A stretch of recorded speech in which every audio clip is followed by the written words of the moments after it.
कि हमारे पास सब कुछ तो हमारा ख़त्म हो जाएगा, साथ साथ जो बरसों का किया हुआ संघर्ष है, कौन इन छात्रों की आवाज़ को उठाएगा। मुझे लगता है कि अगर ये चुनाव की तिथि घोषित नहीं होती है तो सीधा सीधा सरकार जो काले भ्रष्टाचार कर रही है, कॉलेज प्रशासनों के अंदर जो विश्वविद्यालय स्तर में धांधलियाँ हो रही हैं और जो उत्तराखंड में शिक्षा के स्तर में घोटाले हो रहे हैं, उनका पर्दाफाश को छुपाने का काम ये सरकार करना चाह रही है।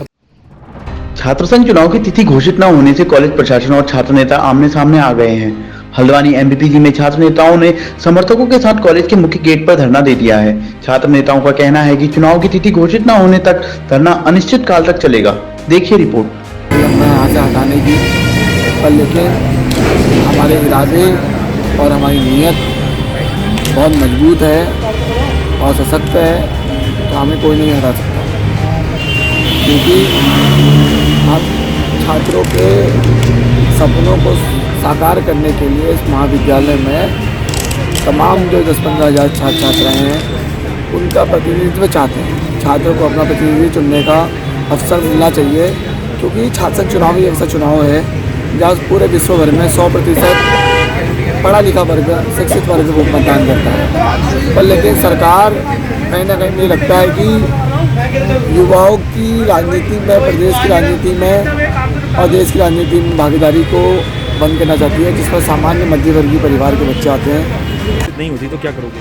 क्योंकि हमारे पास सब कुछ तो हमारा ख़त्म हो जाएगा, साथ साथ जो बरसों का किया हुआ संघर्ष है, कौन इन छात्रों की आवाज़ को उठाएगा। मुझे लगता है कि अगर ये चुनाव की तिथि घोषित नहीं होती है तो सीधा सीधा सरकार जो काले भ्रष्टाचार कर रही है, कॉलेज प्रशासनों के अंदर जो विश्वविद्यालय स्तर में धांधलियाँ हो रही हैं और जो उत्तराखंड में शिक्षा के स्तर में घोटाले हो रहे हैं, उनका पर्दाफाश को छुपाने का काम ये सरकार करना चाह रही है। बिल्कुल, ये प्रदेश में जिस प्रकार से शिक्षा के घोटाले हो रहे हैं और भ्रष्टाचार हो रहा है शिक्षा के नाम पर, छात्र संघ चुनाव ना कराने की वजह सबसे बड़ी ये है कि कोई जो छात्र प्रतिनिधि होते हैं वो इन पे आँख डालकर सवाल पूछते हैं कि आप यहाँ भ्रष्टाचार क्यों कर रहे हैं। मैं काफ़ी समय से हम ये धरने के लिए बाध्य हुए, क्योंकि हमारे साथ अन्याय जो हो रहा है, ये उत्तराखंड जो हमारी उत्तराखंड को बनाने में हमारे जो आंदोलनकारियों का भागीदारी रही, उसमें भी काफ़ी छात्र संघ पदाधिकारी भी रहे